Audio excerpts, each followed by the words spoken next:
Very good morning to everyone. जैसा कि हम लोग अपने यूट्यूब चैनल एपीएस क्लासेस कुड़वार स्पेशल बायोलॉजी के लिए हम लोग पढ़ते चले आ रहे हैं। फाइलम एस्केहेलमिन्थीस के बाद आज बारी है फाइलम एनलिडा की।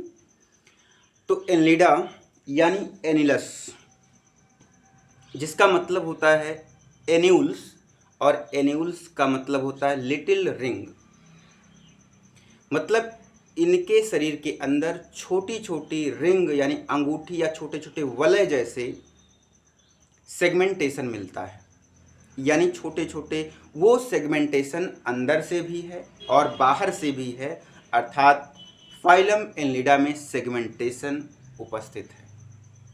ठीक है, तो ये बात आपको बिल्कुल समझ आनी चाहिए कि एनलिडा का क्या मतलब होता है।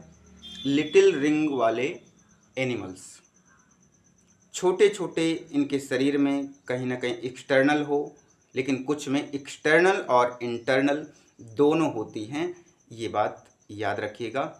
तो आइए आपको सीधे लिए चल रहे हैं फाइलम एनलिडा की तरफ, संघ एनलिडा की तरफ। एनलिडा के कैरेक्टर को हम दो तरह से पढ़ना चाहेंगे। एक कैरेक्टर तो ये हो सकता है कि इसको हम जनरल कैरेक्टर कहते हैं, जो लगभग सभी फाइलम के लिए एक सिमिलरिटीज बनती हैं, मतलब वो चीज़ें हमें पढ़नी पड़ती है, हमें याद भी हो गया होगा।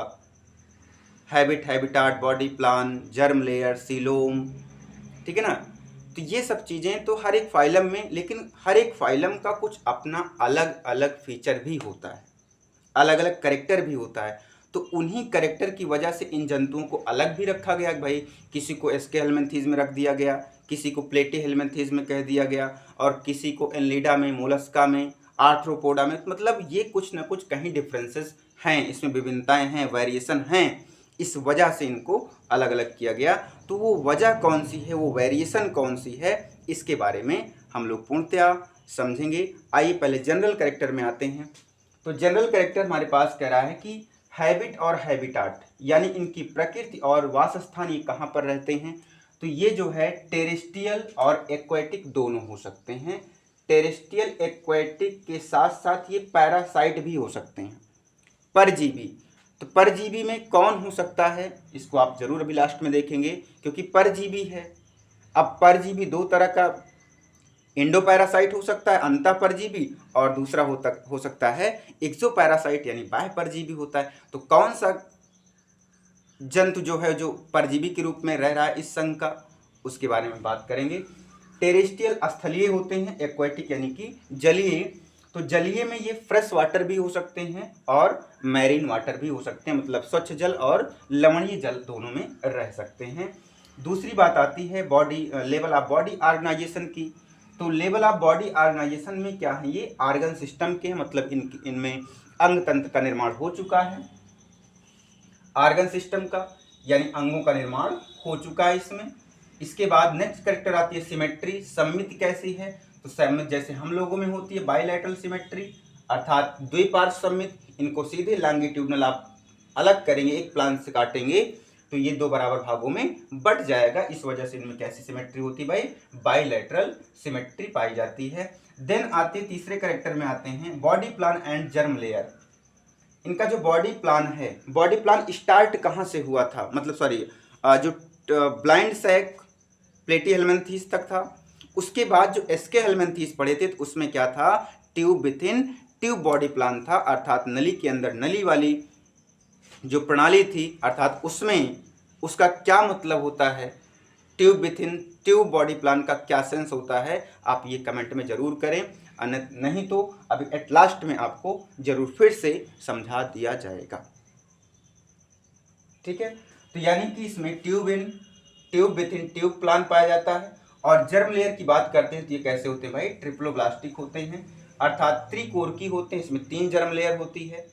अब 3 जर्म लेयर को समझने के लिए हम ये कहते हैं जिससे इसमें मेसोडर्म होती है, यानी कि जो मध्य त्वचा होती है, उसके बारे में बात करेंगे। तो जैसे अगर हम ये कहते हैं हमारी शरीर है, शरीर, और इसमें जो है एलिमेंट्री कैनाल है, ये एलिमेंट्री कैनाल है यहाँ पर। तो एलिमेंट्री कैनाल की जो बाहर की त्वचा है ये, ठीक है, इसको ध्यान रखना है आपको, क्योंकि अभी जस्ट इसके बाद आपको ये समझ आएगा, ये वाली लेयर जो एलिमेंट्री कैनाल की लेयर है उसकी बाहरी परत जो होती है वो जिस सेल की बनी हो, और बॉडी वाल की जो अंतः झिल्ली होती है, अंतः जो सेल होती है, ये अंदर वाली जो परत होती है, वो दोनों सेम प्रकार मतलब एक ही तरह की कोशिकाओं से बनी होनी चाहिए। तो नेक्स्ट बॉडी प्लान के बाद जो हमारा करेक्टर आ रहा है उसको हम यहीं से समझेंगे, और ये पहले भी आपको समझाया जा चुका है इसके पहले वाले वीडियो में। तो ये ट्रिप्लोब्लास्टिक होते हैं, अर्थात इसमें इक्टोडर्म, मेसोडर्म और एंडोडर्म तीनों उपस्थित हैं।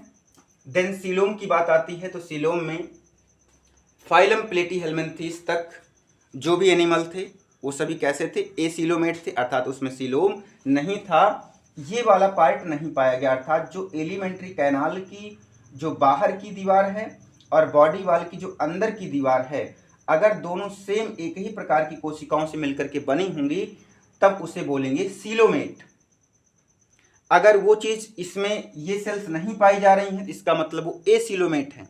लेकिन अगर यदि वो बंच लाइक, गुच्छे जैसे स्पॉट लाइक में मिले, इसका मतलब वो स्यूडोसीलोमेट हैं, अर्थात फाल्स सीलोम पाया जाता है या कह सकते हैं उसमें। ठीक है, तो ये सीलोम कैसे होते हैं, ये लोग सीलोमेट होते हैं, अर्थात इसके एलिमेंट्री कैनाल और बॉडी वाल दोनों पर मेसोडर्म की सेल्स पाई जाती हैं। इस वजह से इनमें जो सीलोम होता है वो कैसे होता है, सीलोमेट कहा जाता है इनको। ठीक है, यहाँ पर आपको बात समझ आ जानी चाहिए। Then segmentation. अब सेगमेंटेशन क्या होता है, विखंडन क्या होता है। तो विखंडन को समझने के लिए हमें क्या करना है, किसी भी अर्थवार्म को या किसी भी जीव को आप लीजिए, उसको थोड़ा सा ऐसे लंबा खींचेंगे तो खींचने के बाद उसमें छोटे छोटे रिंग जैसी रचना दिखेगी। वो रिंग अगर बाहर से भी दिख रही है और शरीर के अंदर से भी नजर आ रही है, इसका मतलब इसमें ट्रू सेगमेंटेशन है। और किसी किसी में क्या होता है, बाहर से सेगमेंट दिखाई पड़ता है, अंदर से नहीं होता, तो फॉल्स सेगमेंटेशन कहा जाता है। तो जो फाइलम एनिलिडा के एनिमल्स हैं उनमें सेगमेंटेशन, वो भी कैसा सेगमेंटेशन होता है, ट्रू सेगमेंटेशन होता है। क्यों होता है, क्योंकि उसमें अंदर और बाहर दोनों तरफ से सेगमेंट दिखाई पड़ता है, अर्थात सेगमेंट क्या होता है, इसमें प्रेजेंट होता है। ये तो इसके थे जनरल कैरेक्टर। इसके बाद आते हैं इसके टिपिकल कैरेक्टर पर। टिपिकल कैरेक्टर इनका क्या है, टिपिकल कैरेक्टर का मतलब ये समझें कि जो आपको थोड़ा सा अन्य फाइलमों से थोड़ा सा अलग करता है। ठीक है, अन्य फाइलम से अलग करता है, इसीलिए इसको टिपिकल कैरेक्टर कहा गया। जैसे डाइजेस्टिव सिस्टम, तो डाइजेस्टिव सिस्टम क्या होता है, इनमें कंप्लीट होता है। कंप्लीट क्यों होता है, क्योंकि इनकी बॉडी प्लान क्या है, ट्यूब विथ इन ट्यूब, अर्थात जिसमें भोजन को ग्रहण करने के लिए माउथ और त्याग करने के लिए एनस जैसे पार्ट हों, इस तरह का जो डाइजेशन होता है उसको कंप्लीट डाइजेस्टिव सिस्टम कहते हैं। तो इनमें जो संघ एनिलिडा के एनिमल्स होते हैं उनमें कंप्लीट डाइजेशन पाया जाता है। रेस्पिरेटरी सिस्टम यानी क्यूटिकल या क्यूटेनियस होता है, मतलब शरीर की त्वचा से ये करते हैं। ठीक है, जो क्यूटिकल की लेयर होती है उससे ये श्वसन करते हैं। और इनमें जो लोकोमोटरी आर्गन है, एक प्रकार से कहते हैं पैरापोडिया, जो जिससे ये गमन करते हैं, वो भी रेस्पिरेशन में पार्टिसिपेट करता है, भाग लेता है। पैरापोडिया अर्थात जो पैरापोडिया में यस आकार की सीटी लगी होती है जो कि तैरने में भी सहायक होती है। देन नर्वस सिस्टम की बात आती है। इनका जो तंत्रिका तंत्र है वो कैसा होता है, वेंट्रल होता है और डबल होता है। हम लोगों में क्या होता है, डार्सल यानी पीठ साइड में होता है, और इन लोगों में क्या होता है, आगे होता है। ठीक है ना, इसलिए इनको वेंट्रल और डबल, हम लोगों में क्या होता है, डार्सल और सिंगल होता है। देन रिप्रोडक्शन की बारी आती है, यानी जन्म क्या होता है, अपने समान नए जीव, नए संतति को बनाना ही रिप्रोडक्शन कहलाता है। अब रिप्रोडक्शन में अगर हम एग्जाम्पल की बात करें तो एक नेरिस, अर्थवार्म और हीरोडेनेरिया, ये 3 क्लास के 3 एनिमल भी हैं। एनिलिडा का जो 3 क्लास है, पॉलीकीटा, ओलिगोकीटा एंड हीरोडेनिया, तो 3 क्लास के तीनों एनिमल आपको एग्जाम्पल के रूप में दिए गए हैं, और ये हम टीजीटी पीजीटी एग्जाम के लिए एक एक करके तैयारी भी करेंगे इसके बारे में इन डिटेल। ठीक है, आपको एक क्वेश्चन कहा गया था, आपको जो बताना है पैरासाइट के रूप में कौन मिलेगा, तो जो पैरासाइट के रूप में तो वो है हीरोडेनेरिया, अर्थात लीच है। इतनी देर से आप सोच रहे होंगे। ठीक है, तो जहां यहां पर आपको कहा गया था ना, आप कमेंट में इसको बताएंगे या जो भी जैसे, तो उसका आंसर क्या होगा, हीरोडेनेरिया, जो ब्लड सक करता है, यानी उसको सैंगी बोरस कह सकते हैं, जो खून चूसने वाला होता है। खून चूस करके। मच्छर फीमेल मच्छर भी ब्लड सक करती है, चूसती है अपने बच्चों के लिए, जीवन यापन करने के, पालन पोषण के लिए।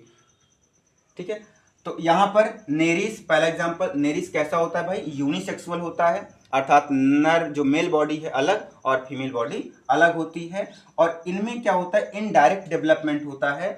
आपको जब भी इनडायरेक्ट डेवलपमेंट की बात आएगी तो इसका मतलब इसमें लार्वल फॉर्म जरूर होगी। तो लार्वा कौन सा बनता है, ट्रोकोफोर लार्वा, ये याद रखिएगा भाई, फाइलम एनलिडा में ट्रोकोफोर लार्वा बनता है। देन अर्थवर्म कैसा होता है, द्विलिंगी होता है अर्थात बाइसेक्सुअल होता है। इनमें डायरेक्ट डेवलपमेंट होता है अर्थात इसमें लार्वा का फॉर्मेशन नहीं होता है। देन आपके पास है एक हीरोडिनेरिया है जो इक्टोपैरासाइट है, यानी कि बाह्य परजीवी के रूप में होता है और बाइसेक्सुअल होता है। और इनमें जो जीवों में जो फर्टिलाइजेशन होता है वो एक्सटर्नल फर्टिलाइजेशन होता है। तो यहाँ तक की बात आपको बिल्कुल समझ आएगी। देन इसके नेक्स्ट टॉपिक में, नेक्स्ट पार्ट में क्लासिफिकेशन को लेकर के या फिर हम डायरेक्ट आपको नेरिस के बारे में चर्चा करेंगे। आप जितना हो सके वीडियो को लाइक शेयर जरूर करते रहें। धन्यवाद।